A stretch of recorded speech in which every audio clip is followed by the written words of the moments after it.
AP నుంచి తెలంగాణకు రప్పరప్ప slogan పాకింది.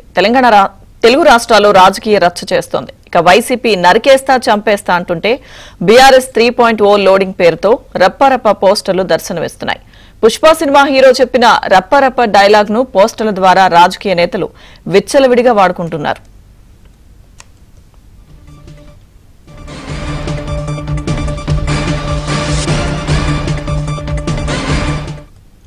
స్థానిక సంస్థల ఎన్నికల్లో రప్పారప్ప బీఆర్ఎస్ 3.0 లోడింగ్ ఫ్రమ్ సూర్యాపేట అంటూ పోస్టర్లు వెలిశాయి. ఇక 2028 అసెంబ్లీ ఎన్నికలకు సూర్యాపేట నుంచే బీఆర్ఎస్ విజయానికి శ్రీకారం చుడదామని బీఆర్ఎస్ నేత జగదీష్ రెడ్డి సారథ్యంలో రెడీ అంటూ పలు కూడళ్లలో ఫ్లెక్సీలు వెలిశాయి.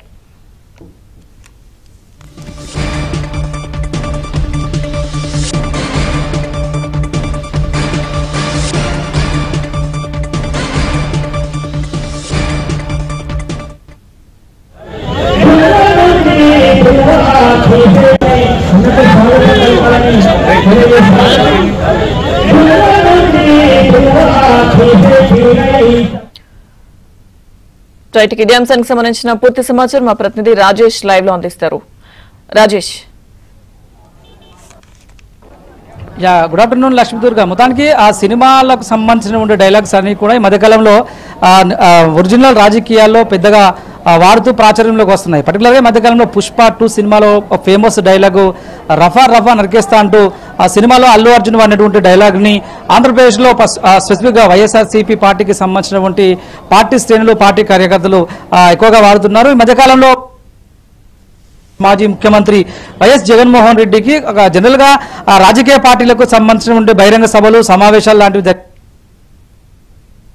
ఆ పార్టీ శ్రేణులు కానీ జోష్ నింపేందుకు కొన్ని సినిమా పాటలు సినిమా డైలాగ్స్ వాడడం అనేటువంటి పరిపాటిగా జరుగుతూ ఉంటుంది. కానీ మధ్యకాలంలో సినిమాలో వచ్చినటువంటి డైలాగ్ ని వ్యక్తులు పర్టికులర్ గా ప్రత్యర్థి రాజకీయ పార్టీలకు సంబంధించిన వ్యక్తులపైన సీరియస్ కామెంట్స్ కి దిగుతున్నారు. ఇప్పుడు సోషల్ మీడియాలో పెద్ద ఎత్తున ట్రెండింగ్ అవుతుంది. మధ్యకాలంలో పల్నాడులో వైఎస్ జగన్మోహన్ రెడ్డి పర్యటన సందర్భంగా అక్కడి కార్యకర్తల్లో జోష్ నింపేందుకు ఆ సభలో కాస్త ఉత్సాహం నింపేందుకు వాడినటువంటి డైలాగ్ ఏదైతే ఉందో రఫా రఫా చంపేస్తాం నరికేస్తాం అంటూ అన్నటువంటి ఆ డైలాగ్ ఏదైతే ఉందో ఆ డైలాగ్ ఇప్పుడు తెలంగాణ రాజకీయాల్లోకి సైతం ఎంటర్ అయిందంటూ పెద్ద ఎత్తున చర్చ వస్తుంది. అయితే వాడేటువంటి భాషను కావచ్చు లేదంటే అసెంబ్లీ సమావేశాల్లో వాడేటువంటి భాషను కావచ్చు పెద్దగా తెలంగాణ అసెంబ్లీ సమావేశాల్లో లేదంటే బడ్జెట్ సమావేశాల్లో పర్టికులర్ గా రాజకీయ నాయకులు ఒకరిపై ఒకరు విమర్శలు చేసినటువంటి సందర్భంలో అటువంటి భాష వాడేటువంటి అవకాశం ఉండదు. ఇప్పటివరకైతే లేదు.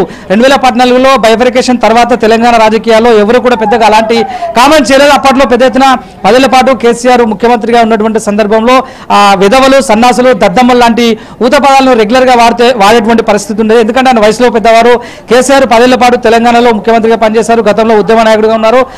ఆ పదాలను కేసీఆర్ వాడేటువంటి సందర్భంలో మిగతా రాజకీయ నాయకులు ఎవరు కూడా దాన్ని సీరియస్ గా తీసుకునే పరిస్థితి అప్పట్లో ఉండేది కాదు. ఈ మధ్యకాలంలో ముఖ్యమంత్రి రేవంత్ రెడ్డి ముఖ్యమంత్రిగా బాధ్యతలు చేపట్టిన తర్వాత రేవంత్ రెడ్డి కూడా అటువంటి భాషను అంటే అభ్యంతరకర భాషను పెద్దగా ఎక్కడ వాడకపోయిన పరిస్థితి ఉన్నప్పటికీ ఆయన ముఖ్యమంత్రి హోదాలో హుందాతనాన్ని ప్రదర్శించుకోవడం కోసం ప్రత్యర్థులను విధవులు సన్నాసులు అంటూ అప్పుడప్పుడు వాడే పరిస్థితి ఉన్నప్పుడు కానీ ఆంధ్రప్రదేశ్ తరహాలో ఇలాంటి భాషను వాడేటువంటి కల్చర్ ఇప్పటివరకు అయితే తెలంగాణలో రాలేదు. అయితే గడిచిన 3 రోజుల కిందట పటాన్ చెరువులో రైతు భరోసా కార్యక్రమంలో మాజీ మంత్రి హరీష్ రావుతో పాటు అక్కడ ఉన్నటువంటి స్థానిక నేతలు పార్టిసిపేట్ చేసే సందర్భంలో టీఆర్ఎస్ క్యాడర్ కొంతమంది ఫ్లెక్స్లను ప్రదర్శించారు. వాటిపైన 3.0 లోడ్ అవుతుంది.